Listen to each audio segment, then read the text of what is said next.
द्वितीय परिवार होउछि शिक्षानुष्ठान।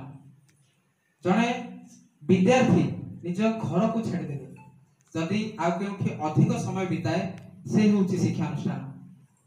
निज परिवार शिखुथिबा गुण जो सुगुण गुण जो नैतिक शिक्षा गोटे मनुष्य शिखे तार उच्चतम पाहाच होउछि शिक्षानुष्ठान। सेथिमे बोधुए प्राचीन काल आरंभ करी आज पर्यंत से शिक्षानुष्ठान परिपार्श्व को परिवार सह समान करबा पई प्रयास करा जायछि। जहार एक ज्वलंत उदाहरण हेउछि आजिर एही स्वागत संवर्धना उत्सव। एठी छोट बड़ विद्यार्थी को साधारण छात्र छात्री भावे न रखी ताको भाई भौणी बोली संबोधन करा जाय।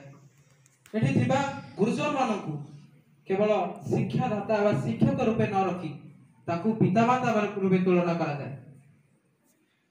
सेथिबे तो कहा जाय जे भलो अनुष्ठान टे पाइबा निश्चित रूपे सौभाग्य विषय एवं मु गर्व रे कहे जे मु से सौभाग्य पाइछि। आज रही मंच जे केवल तुमको स्वागत करछि ता न बरं एई बड़ भाई मान को एई बड़ भौणी गुडा को किछि दायित्व दे जाउछि सुचै दोछि जे आज रही मंच सत्यमिति बड़ भाई भौणी मान को सुचै दोछि जे समय आसीछि तुमे तुम आचरण और उच्चारण रे संशोधन कर।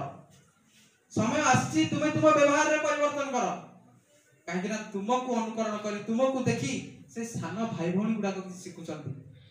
आ गोटे बड़ भाई रे गोटे बड़ भौणी रे कर्तव्य जे ता सान भाई भौणी गुडा को फॉलो करते। आज रे मंच तुमको स्वागत करूछि किंतु आपको किछि दायित्व दे जाउछि। एबरी कहबार उद्देश्य नै कि तुमको किछि दायित्व देउ नाही। अनुष्ठानर नीति नियम को पालन करबा ही तुम दायित्व। कारण कथार अछि इराज रे एक प्रवाद अछि if there is no rule there is no improvement.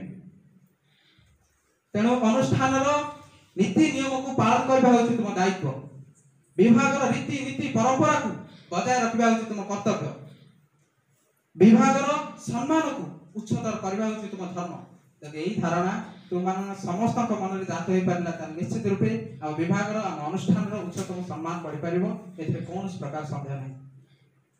मु विशेष किसी न के केवल एति की कहूछि जूनियर सीनियर सब छाड़ देले आमे केवल एति की मानिबा दरकार जे आमे हेउछ लक्ष्मी नारायण स्नातक महाविद्यालय तथा राजनीति विज्ञान विभाग परिवार जने जने सदस्य। धन्यवाद।